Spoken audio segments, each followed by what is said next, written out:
Bismillahirrahmanirrahim. Assalamualaikum warahmatullahi wabarakatuh. Kembali lagi di channel Pena Pencari Hikmah.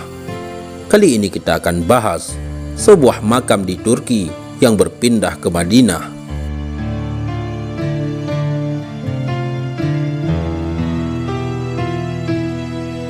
Jangan lupa sukai video ini, komen, dan berlangganan, serta bagikan video ini agar bermanfaat bagi semua.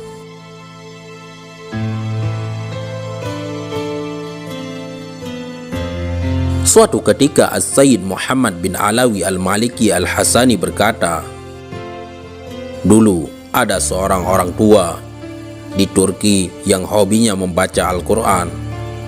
Dari masa muda memang dia senang membaca Al-Quran sampai di masa tuanya.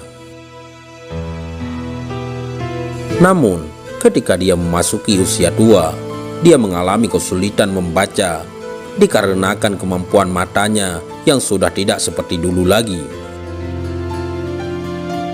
Lalu ia pun memiliki ide untuk menulis Al-Quran dengan tangannya sendiri dan ingin menulis dengan huruf agak besar sesuai dengan yang dia inginkan, supaya ia bisa membaca Al-Quran dengan jelas tanpa kesulitan sedikit pun. Akhirnya selesailah Al-Quran hasil tulisan tangannya sendiri.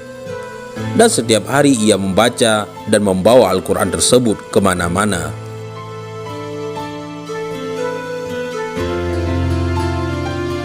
Suatu saat ketika dia hendak wafat, ia berpesan kepada anaknya, nanti bila ia wafat, maka hendaklah Al-Quran yang dibuat dengan tulisan tangannya sendiri diikutkan ke dalam jasadnya, ke dalam kuburnya.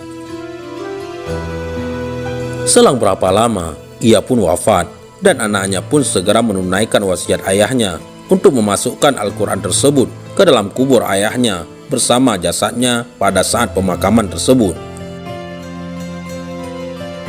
Setelah berlalu 1 tahun dari wafat ayahnya, anaknya pun menunaikan ibadah haji. Dan saat anaknya berada di Madinah, anaknya berjalan-jalan ke tempat perbelanjaan. Dan ia memasuki sebuah kedai kitab dan kaligrafi di Madinah. Alangkah terkejut anaknya ketika melihat Al-Quran yang ditulis ayahnya ada di kedai tersebut.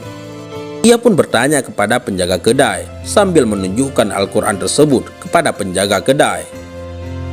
Dari manakah Al-Quran ini didapat?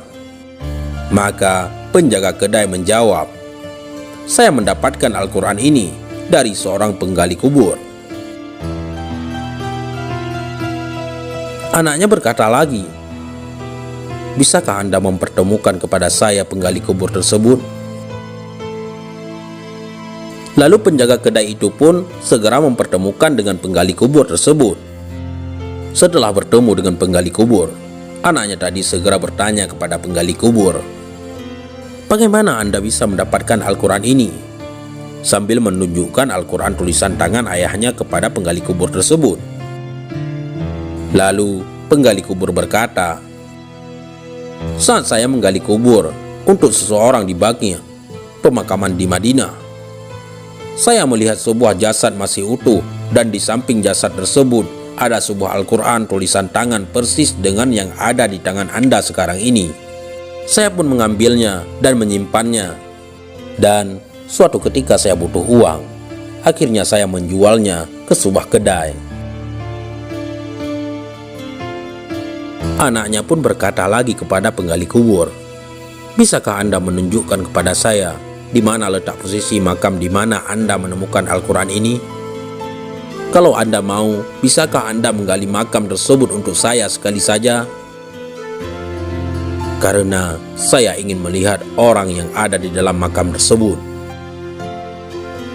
Penggali kubur berkata, insya Allah saya akan lakukan bila itu yang Anda minta.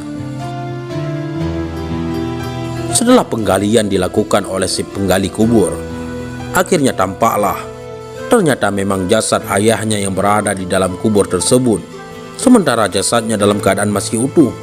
Anak itu pun menangis melihat jasad ayahnya tersebut dan kagum dengan keajaiban ini. Padahal dia melihat sendiri saat pemakaman ayahnya itu berada di Turki setahun yang lalu. Dan bagaimana bisa makam ayahnya sekarang berada di Madinah? Mengenai hal ini, As-Sayyid Muhammad bin Alawi Al-Maliki Al-Hasani berkata, "Al-mar'u ma'a man ahabba." Seseorang itu akan dikumpulkan bersama orang yang dia cintai, baik di dunia, di alam kubur, ataupun di akhirat nanti. Karena orang yang di dalam kubur tersebut mencintai Rasulullah Shallallahu Alaihi Wasallam, maka Allah mengumpulkan dia dengan Rasulullah Shallallahu Alaihi Wasallam, baik secara zahir ataupun secara batin.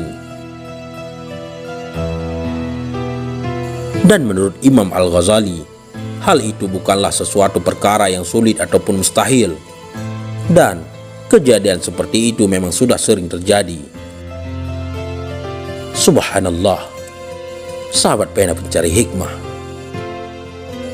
Semoga keluarga kita dan anak keturunan kita istiqamah dalam membaca Al-Quran, dan semoga Allah jadikan keluarga kita semua menjadi keluarga yang saleh dan salihah. Amin ya rabbal alamin.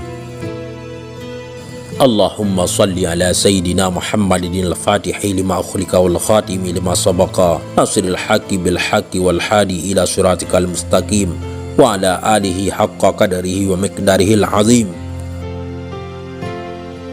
Mudah-mudahan ini semua bermanfaat. Assalamualaikum warahmatullahi wabarakatuh.